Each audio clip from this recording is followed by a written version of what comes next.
whatever, has sparked a response from, I guess it was Lavrov now, calling him a cornered rat, and is, edging, who knows, it's one thing.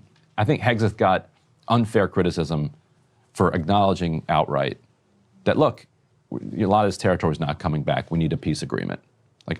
And the Democrats beat him up for that. It's like, no, nobody believed that you were getting this territory back. That's okay. So it's not like it was an important piece of leverage because anybody honest knew that that was the case.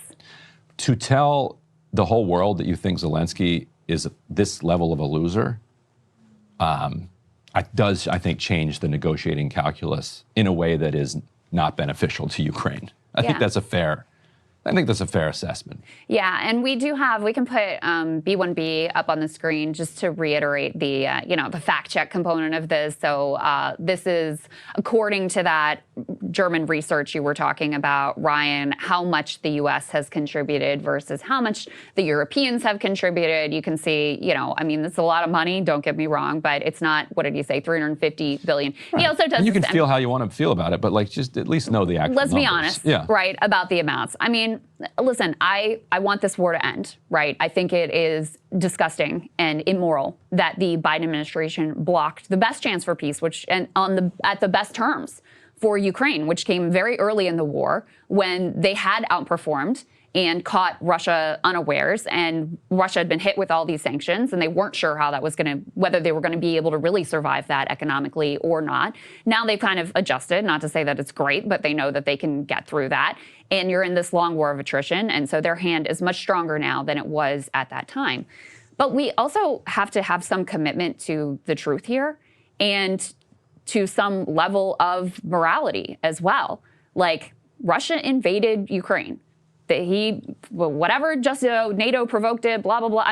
Actually, you could put it more on the U.S.'s side. Oh, for sure. In terms of the blame versus Zelensky and the Ukrainians. 100%. Yeah, and so, to then say, it's Zelensky's fault that his own country got invaded and he's the dictator when, he should have elections. But you're talking about Vladimir Putin on the other side of this equation. Like, it's just a total inversion of reality and the truth. And I think part of it is, I think what happened in terms of the sequence of events is the Trump administration came to Zelensky with this just like brazen colonialist imperialist plan of like, we're going to take half of your stuff forever and maybe we'll continue to support you. But then again, maybe not. Actually, this is just basically in repayment for what we've already done. And this is B3B we can put up on the screen. They were able to get the details of this plan, and they were so onerous. It was actually more onerous than the terms that were imposed on Germany after World War I. Is what they proposed to Zelensky. And Zelensky very gingerly was like, well, we're going to have to think about that. And I don't think that's going to totally, work out for us on our end. And if you put B3 up on the screen, like, it's not just my theory that that's what pissed off Trump and led to him calling Zelensky a dictator and a loser and all this stuff.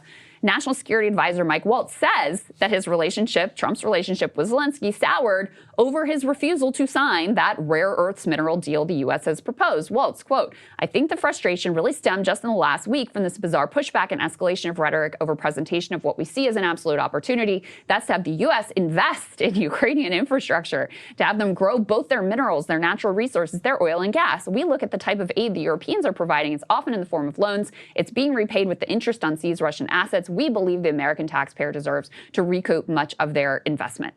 So we propose this totally extractive, exploitative, quote unquote, deal to the Ukrainians, which again doesn't even promise that we provide them with future military aid. They get effectively nothing, no guarantees for the future out of it, except the sense that, okay, well, if we're there, we're probably going to protect our economic interests in the future from a Russian invasion. That's what they would theoretically get out of it. Zelensky's like, I don't think we can go down that path. And now Trump does a total 180, whereas previously he had actually been pretty friendly towards Zelensky, and Zelensky had gone down to Mar-a-Lago and all that sort of stuff. So, that's what caused this turn. But in addition, Trump has signaled, he talks all about William McKinley, which is really the sort of start of brazen American imperialism.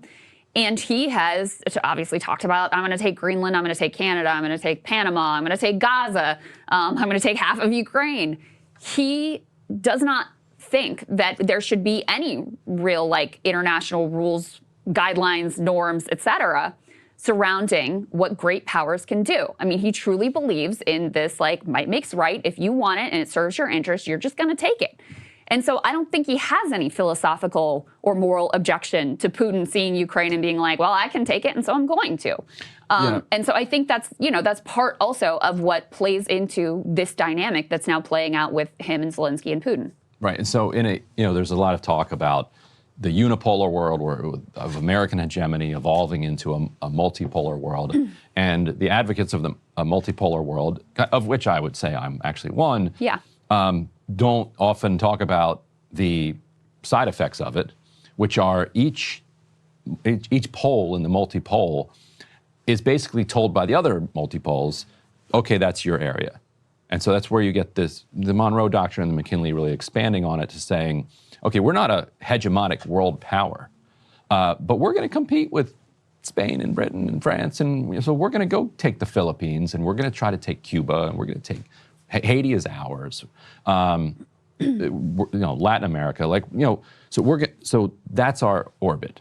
And so it's actually completely intellectually and geopolitically consistent to say that you're against this kind of kinetic World War III with Russia and China, but you're also fine with like smaller wars of conquest, Canada, Mexico, all the like bullying that you see. Messing around with Ukraine kind of cuts against that, because Ukraine would, in a multipolar world, would clearly be in the Russian orbit.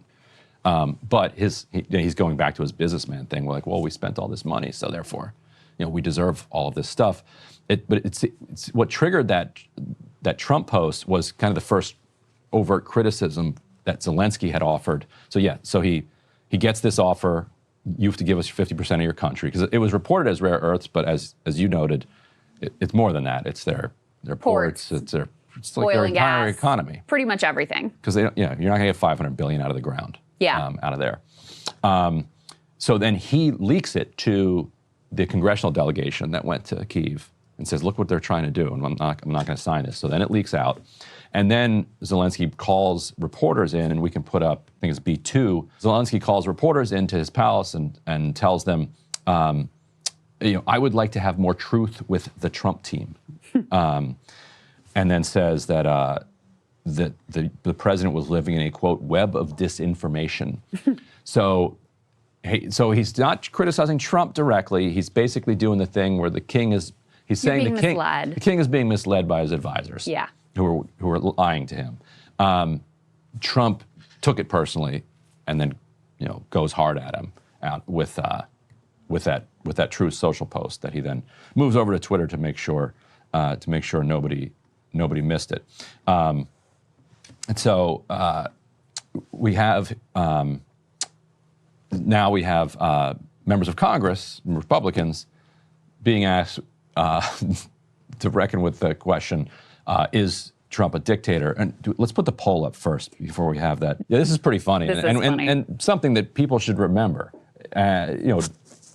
Americans have a plus 19 positive view of Zelensky, minus 2 of Trump, minus 63 of Putin. So of these three characters, Zelensky is by far and away more popular. By the way, I mean, people are also pointing out, like, Zelensky's favorability rating in Ukraine has fallen, but he still has a higher I think he's at like 57% favorability in Ukraine. So higher than Trump among his own countrymen. And even more significantly, above Trump in terms of our population and the way, that people here feel about him. I mean, it is kind of funny. One of the things that was always noteworthy to Sagar and I is that even in spite of all, and I do think that Ukraine and Trump positioning himself as like quote unquote anti-war, I think that helped him a lot in the election. But some of Biden's best ratings always came on his quote unquote handling of Ukraine. He was like still underwater, but by less than in other various areas, because I think there is a deep like American instinct of wanting to stand up for the little guy and feeling like, I mean, and plus decades of Cold War ideology about Russia being the big bad guys.